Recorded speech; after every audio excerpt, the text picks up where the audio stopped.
6월 19일 토요일, 오늘의 말씀은 잠언 26장 1절부터 16절의 말씀입니다. 우리 함께 봉독하도록 하겠습니다. 미련한 자에게는 영예가 적당하지 아니하니 마치 여름에 눈 오는 것과 추수 때에 비 오는 것 같으니라. 까닭 없는 저주는 참새가 떠도는 것과 제비가 날아가는 것 같이 이루어지지 아니하느니라. 말에게는 채찍이요 나귀에게는 재갈이요 미련한 자의 등에는 막대기니라. 미련한 자의 어리석은 것을 따라 대답하지 말라. 두렵건대 너도 그와 같을까 하노라. 미련한 자에게는 그의 어리석음을 따라 대답하라. 두렵건대 그가 스스로 지혜롭게 여길까 하노라. 미련한 자 편에 기별하는 것은 자기의 발을 베어버림과 해를 받음과 같으니라. 저는 자의 다리는 힘없이 달렸나니 미련한 자의 입의 잠언도 그러하니라. 미련한 자에게 영예를 주는 것은 돌을 물매에 매는 것과 같으니라. 미련한 자의 입의 잠언은 술 취한 자가 손에 든 가시나무 같으니라. 장인이 온갖 것을 만들지라도 미련한 자를 고용하는 것은 지나가는 행인을 고용함과 같으니라. 개가 그 토한 것을 도로 먹는 것 같이 미련한 자는 그 미련한 것을 거듭 행하느니라. 내가 스스로 지혜롭게 여기는 자를 보느냐? 그보다 미련한 자에게 오히려 희망이 있느니라. 게으른 자는 길에 사자가 있다, 거리에 사자가 있다 하느니라. 문짝이 돌저귀를 따라서 도는 것 같이 게으른 자는 침상에서 도느니라. 게으른 자는 그 손을 그리서 놓고도 입으로 올리기를 괴로워하느니라. 게으른 자는 사리에 맞게 대답하는 사람 7보다 자기를 지혜롭게 여기느니라. 오늘의 본문은 두 가지 인간 유형에 대해서 이야기를 하고 있습니다. 바로 미련한 자와 게으른 자 두 인간 유형에 대해서 이야기를 하고 있죠. 1절부터 12절이 미련한 자에 대한 내용인데요. 먼저 1절은 이렇게 이야기를 합니다. 미련한 자에게는 영예가 적당하지 아니하니 마치 여름에 눈 오는 것과 추수 때에 비 오는 것 같으니라.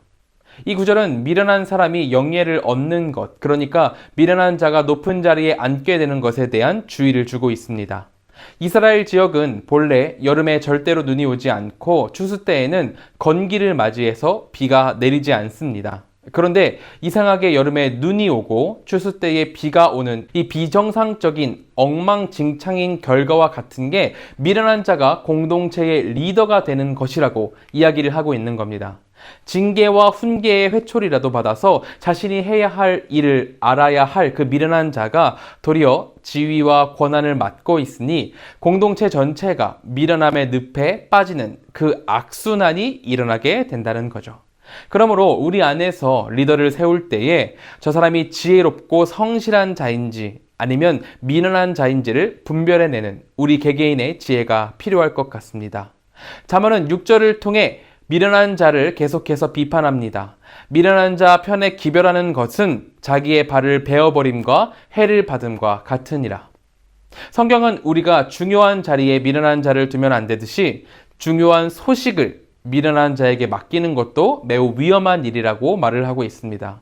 중요한 소식을 전달하는 일에 미련한 자의 발품을 빌리면 전달하는 자가 미련하기 때문에 왜곡과 오해가 생긴다는 겁니다. 그렇게 되면 결국 보낸 사람의 의사와는 상관없이 미련한 일을 사자로 보낸 사람이 해를 당하게 된다는 거죠.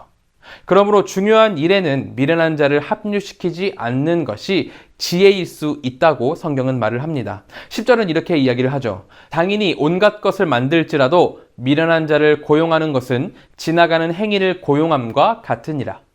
장인이 자신의 이름을 걸고 무엇인가를 만들어서 판매를 하게 되는데 손이 부족하다고 해서 아무나 붙잡아다가 그 길을 전혀 해보지 않은 자를 세우게 되면은 생업을 모두 망치게 될 것입니다. 하물며 생업이 그러한데 하나님 나라의 일은 어떨까요? 하나님을 위해서 하는 이 사역의 치열한 위치에 미련한 자를 세우게 되면은 그 일을 모두 망치게 될 것입니다. 제가 선교지에 있을 때에 안타깝지만 파송을 받은 어떤 분이 미련하게 행동하심으로 교회의 신뢰를 잃고 교회가 그 나라에서의 선교를 철수하게 되는 일을 본 적이 있습니다. 하나님의 일은 우리 성도님들의 귀한 헌금들이 모여서 진행이 되고 또한 하나님께서 우리에게 주신 명령이기도 합니다. 그렇기 때문에 우리는 사역을 시작할 때 신중에 신중을 더해서 사람을 세우고 일을 진행시켜 나아가야 합니다. 구절이 이렇게 이야기를 하죠. 미련한 자의 입의 잠언은 술 취한 자가 손에 든 가시나무 같으니라. 여기 나오는 가시나무는 강력한 무기를 의미합니다. 나를 보호하고 공동체를 지킬 수 있는 무기를 얘기하는 거죠. 그 무기가 나에게 있지만, 나를 보호하고 공동체를 지킬 수 있는 무기가 내 손 안에 있지만, 만일 내가 술을 마셔서 그것을 적에게 제대로 휘두를 수 없다면 어떨까요? 아마 그 무기는 아무리 날이 서고 좋다고 하더라도, 가시가 잘 박혀 있다고 하더라도 무용지물이 되고 말 것입니다. 그런 것처럼 미련한 자의 입에 있는 잠언은 제대로 사용되지 못하고 울리는 꽹과리처럼 소리만 낼 뿐이라는 거죠. 미련한 자에게 좋은 무기를 쥐어주는 것은 그 무기를 무용지물로 만드는 일이 된다는 겁니다. 미련한 사람은 잠언을 알아도 제대로 활용하지 못하게 되는 겁니다. 우리 교회가 모은 물질과 중보기도는 교회 사역에 사용되는 귀한 무기입니다. 사단의 세력이 호시탐탐 교회를 무너뜨리기 위해서 노리고 있는데, 교회가 힘써 모은 물질과 기도가 악의 세력에 대항할 좋은 무기가 된다는 거죠. 그렇게 좋은 무기가 되지만 그 무기를 잡은 이를 미련한 사람으로 세워서 교회의 수고가 무용지물이 되게 만든다면 우리 모두의 상심이 엄청나게 클 것입니다. 그리고 그것을 통한 하나님의 마음 또한 얼마나 아프시겠어요. 그러므로 우리는 하나님의 일을 위한 적절한 사람을 세울 수 있어야 합니다. 그렇다면 이 미련한 사람을 어떻게 분별해낼 수 있을까요? 11절은 그 미련한 자가 어떤 행동을 하는지를 알려주고 있습니다. 11절입니다. 개가 그 토한 것을 도로 먹는 것 같이 미련한 자는 그 미련한 것을 거듭 행하느니라. 미련한 사람은 속에 맞지 않는 음식을 다시 먹는 개처럼 했던 실수를 계속해서 반복하는 사람입니다. 우리가 인생을 살아가면서 실수를 안 할 수는 없지만 똑같은 실수를 계속해서 반복하는 것은 분명히 미련한 짓이라는 겁니다. 그렇다면 미련한 사람은 왜 계속해서 잘못을 반복하는 걸까요? 그것은 그가 다른 이의 충고를 귀담아 듣지 않기 때문입니다.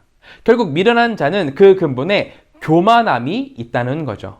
아무리 지식을 많이 쌓고 물질적으로 풍요롭다고 하더라도 교만한 사람은 하나님의 말도 귀담아 듣지 않으므로 우리 공동체를 무너지게 만듭니다. 그러므로 우리는 교만한 이로 사역을 담당하게 하면 안 될 것입니다.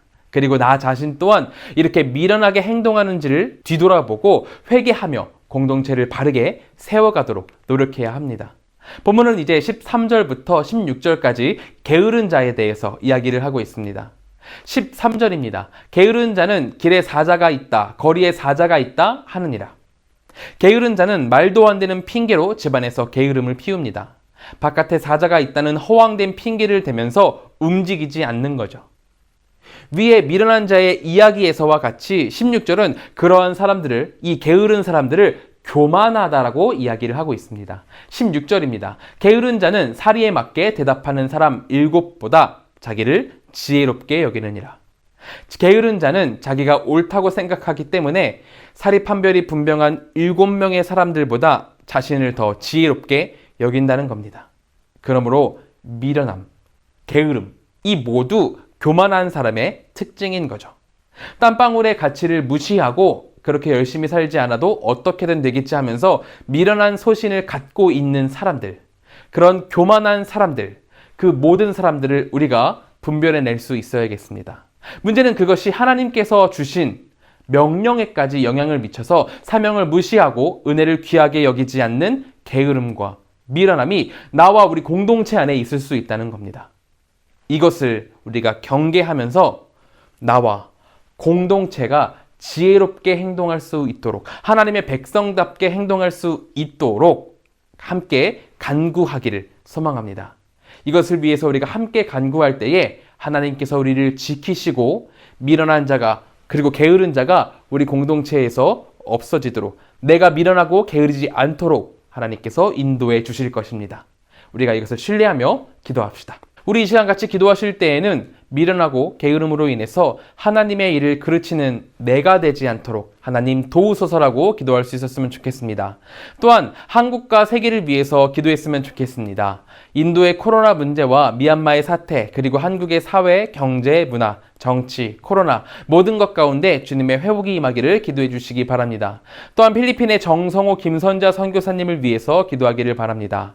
코로나의 영향으로 제대로 목회를 할 수 없어서 여러 가지 어려움을 겪고 있는 필리핀 현지 목회자들에게 주님의 위로와 은혜가 넘치도록 기도해 주시고 성령님이 주시는 놀라운 능력으로 사역을 잘 감당할 수 있도록 기도해 주시고 잉이야우 교회와 임마누엘 교회가 더욱 성숙한 교회가 되도록 기도해 주시기 바랍니다. 또한 특별히 아들인 정성만 목사님이 몸에 문제가 생기셨는데 속히 회복될 수 있도록 같이 기도해 주시기 바랍니다. 우리 이 시간 같이 기도하겠습니다.